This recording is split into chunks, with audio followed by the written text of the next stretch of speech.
it's not a romance. That's why I'm not calling it a romance. I need to stop rambling now.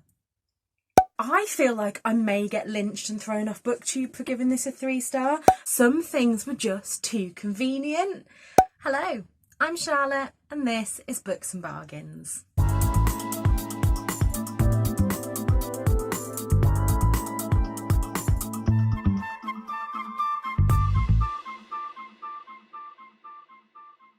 Today you're joining me for my October wrap-up. I feel like October has been a really weird month for me in terms of reading.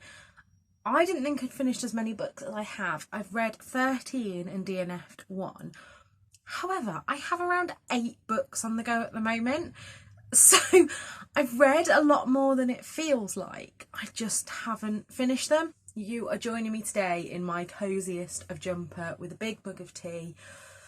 Because as I film this, the UK is preparing to go into a second lockdown, and yeah, I think we could just all do with the cosy vibes. So like I say, as it stands this month, I read 13 books and DNF'd the 1. When it comes to the formats that I read this month, I read 7 ebooks and 6 physical books.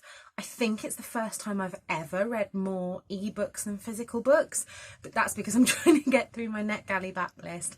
And I've had a few fairly long commutes this month. When it comes to star ratings this month, I rated 1 book 2 stars, 3 books 3 stars, 4 books 4 stars, and 5 books 5 stars. That was easier to remember, but it was hard to say. And I read a range of genres. I didn't realise until I looked at this list that I read a whopping 5 non-fiction books, 3 romance, 2 thrillers, 2 children's books, and 1 contemporary that I don't want to call a romance because it's not a romance. That's why I'm not calling it a romance. So as always, I thought we'd start at the bottom and work our way up. So the book that I DNF'd this month was The Bookshop of Second Chances. It just wasn't for me. The premise was pretty good. At the beginning of the story, our protagonist's uncle dies and leaves her a house. She lives down in London somewhere. The house is up in Scotland somewhere. So she goes to find this house and discovers that he has this huge library of books and she needs to decide what to do with them. But it just, I don't know. I DNF'd it about a third of the way through because I was just not connecting to the characters. And the story itself it didn't draw me in. So I DNF'd that one.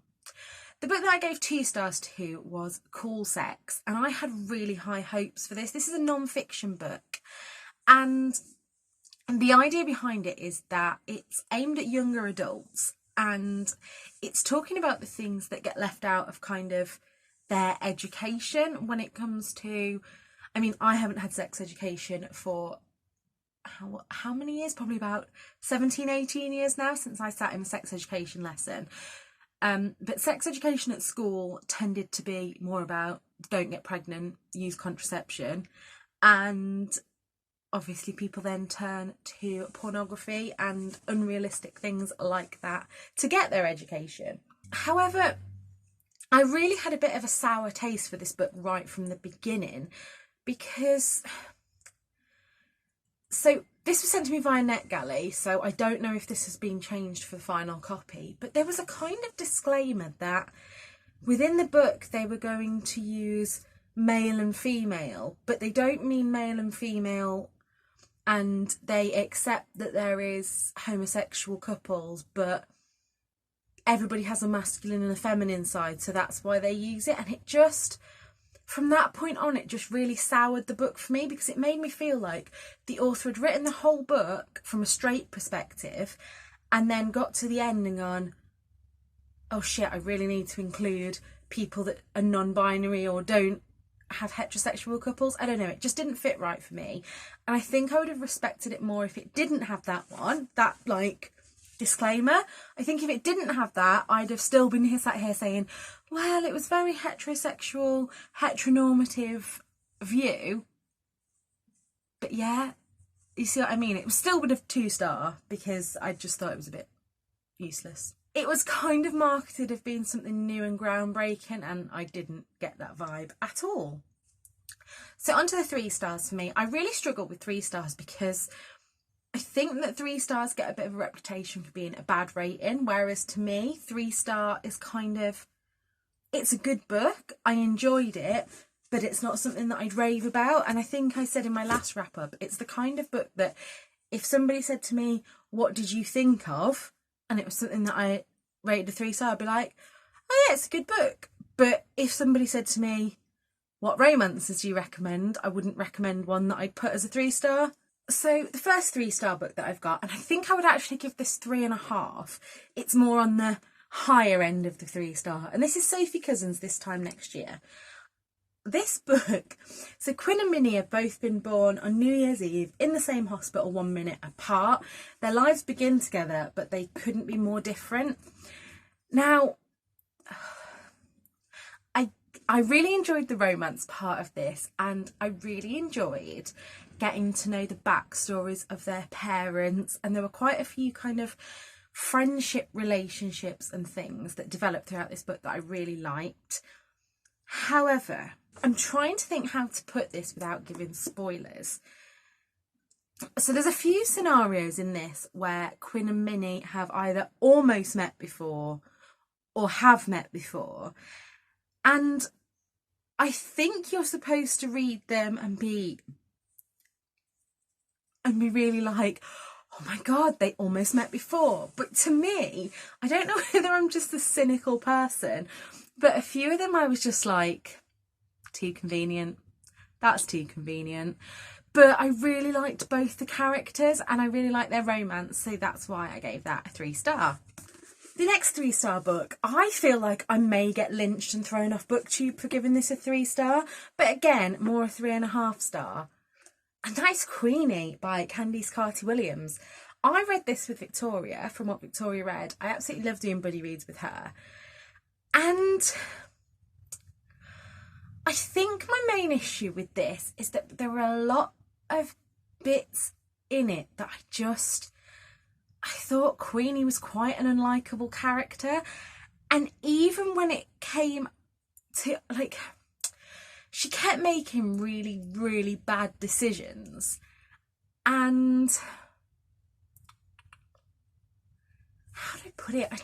It wasn't even that I didn't agree with her decisions, because each to their own. But yeah, I just think there are a few things that happened in this that I couldn't get on board with. And I did really enjoy the mental health representation. However, there were a lot of times it mentioned things about OCD and my grandma cleans like OCD and things. And it was that I always feel a little bit on edge with when OCD is mentioned in a book, but it's not clear whether it's them using that as the trope of someone that really likes to clean, or it is somebody that actually has diagnosed OCD. What I did really love about this book was the kind of cultural representation of mental health. And I also did like her friendships. I thought her friendships were brilliant. And yeah, it was one of those books where the female friendships were so well done and were so believable. So that's why that is 3.5 stars for me. And the last 3-star book that I read was also on NetGalley. So again, I will insert it here. And that is Craving London. Now, this book had some 5-star moments, but some 1-star moments too. So this is where it's ended up in the middle. This book, the good first, I really love the author's descriptions of food. I love descriptions of food in a book. And the author of this book has moved from America, I want to say New York, to England, and there's quite a lot of talk about kind of miscommunications of British words for things, and she talks about British food and all these kind of things, and that bit I really loved. But there were quite a lot of comments throughout the book I just thought were really unnecessary. Comments about people's appearance and weight and diet culture. And there was another reference, I can't off the top of my head think it was, but it was a reference, I don't want to say it and get it wrong, but it was a reference that just made me feel really uncomfortable. So, yep, 3 stars. So on to the 4-star books for me, and I would say that most of these were very nearly a 5-star. It was really hard to judge this month. And the first one of these was The Nothing Man by Catherine Ryan Howard. Now this has had really mixed reviews on people that I've seen, but I was just, I mean, it says thrilling and compelling. I was completely enthralled in this. I didn't want to put it down because I needed to know what happened. And it said she can't stop writing until she finds the killer. He can't stop reading because the killer is him. This was going to be a 5-star all the way through, and then something happened really close to the end that I was just like, that's not believable. And I just, again, it was one of these, there were things that were just too convenient for me to believe it, and so that's why that one got a 4-star. I also read this month My Sister the Serial Killer, and I really enjoyed this. I mean, it's a very short book and it had a kind of sweet pea vibe to it, but not as gory. And obviously it's not written from the perspective of a serial killer. And there was a lot of culture in this one, and there were a lot of kind of sarcastic asides that is really up my street. The reason this one gets a 4 and not a 5-star was because, again, the ending just really came together a bit too neatly for me. And I don't know whether I just didn't understand some of it, but some of it was just really lost on me. And so, yeah, that got a 4-star, but I did really enjoy it. And I fell into an almost reading slump at the end of this month. And so I picked up Chris Riddle's Ottoline and the Yellow Cat. I think I've forgotten to put this in my haul, but I got this for 25p from the Leicester Hospital's charity shop. And it was just a sweet little story with great illustrations. I will always pick up anything by Chris Riddle because his illustrations are lovely. And the last 4-star book that I read this month was The 12 Dates of Christmas by Jenny Bayliss. And again, almost a 5-star for me. This is Christmas in a book. I love the idea of the 12 dates. So our main character signs up to a dating agency, and this agency promises that you'll have 12 dates in the lead up to Christmas, and each one of them will have like a planned activity. So there's like ice skating and cocktail making, and some of the dates were really great, especially early on. Like really, really great. But I felt as we got towards the end, again, some things were just too convenient. Like, I can't really say much without giving spoilers, but a few things were just a bit too convenient for me. And at one point, this book was going down a path that I didn't want it to go down, but this is one of the most Christmassy books that I've read this year.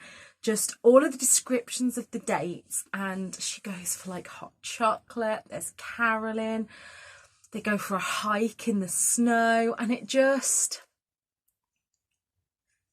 gave me all the Christmas feels. So this one is like 4.5 stars. I just couldn't quite give it the 5-star. And on to my 5-star reads. Now, I have misplaced one of these books somewhere in the room. So let's start from the ones that I don't have, and we'll work up till my favourite one at the end. So first of all, I've got Sylvia and Marcia Start a Revolution. And this book I have pre-ordered because I want a physical copy of it. And this follows the stories of Sylvia and Marcia, who are trans women protesting in the 60s, I think. I learned so much from this book that I now want to go on and do further reading. But I've said so many times in my videos that with non-fiction, I always think the way to start, if there's a topic, if you can find one that is aimed at kids, it just gives me that kind of basic knowledge into what I want to talk about, and then I can read more and more. I can't really tell you much else about it other than everyone should read it.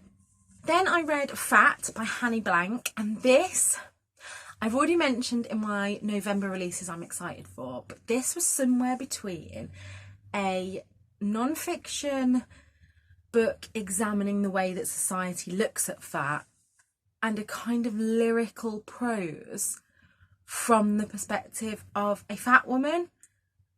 And I just fell in love with this book. From the minute I started reading it to the minute I put it down, I was like, wow. What more can I say? These last three are ranked. So number 3 is Love in Lockdown. And again, I think I need to get myself a physical copy of this, because I don't think the paperback is out till next year though, unfortunately. But Love in Lockdown was just the antidote that I needed, especially now going back into a second lockdown. It has really good disability rep, and it doesn't sugarcoat the bad things about the lockdown. Like, there was a lot of truth in it, but also it just showed how this community came together, and it just melted my little heart. The second favourite book this month is the one that I cannot find, and that is Humans by Brandon Stanton. If you've read Humans of New York, it is basically that, but not just set in New York. And it's just, I've got a real thing for people stories. So I'm not actually sure at what point my camera stopped recording. I just know it did. I have just been waxing lyrical about Brandon Stanton's Humans. Yeah, and that was sent to me from Book Break, and it's just beautiful. If you like photography and you like human stories, you'll definitely like this. And my final one. The only thing that I dislike about this book is that it's not currently on Goodreads, so I can't count it. But that is Wilbur's Bookshop Tales, the first tale. Now, I have talked before about my love of the Barrister's Book Chamber, which was in Retford, is now in Matlock. And so when I saw this little set, I'll pop a picture here of the whole set that I ordered, I jumped at the chance. Now, if you have a child, or you like me, or a grown-up child who loves books, buy this book. It will make a fantastic Christmas present, and there are lots more stories to come, hopefully. So Wilbur, hang on a second. So this is Wilbur. He comes in a little suitcase in your set, and Wilbur lives in the Barrister's Book Chamber, and he comes alive at night, and he has to find this one night he hears this girl sobbing, and he has to help her find her book. And through this she keeps giving him clues. So she'll say, I know that in my book there is a white cat. That's not even in it, I just don't want to spoil it. So he will then go, oh, a white cat, I know what book that's in. So they'll toddle off together to the book, open the book and see this, but he calls book covers doors. So they'll open this door to this world, and in they go and ask the people if this girl lives there. And she says, no, that's not my book. And then it continues. Oh my God. But I hope you can see my excitement for this book. I really, really enjoyed this, and it is the #1 book that I read in October. So I hope you've enjoyed that video. If you have, please don't hesitate to give me a like and a comment below.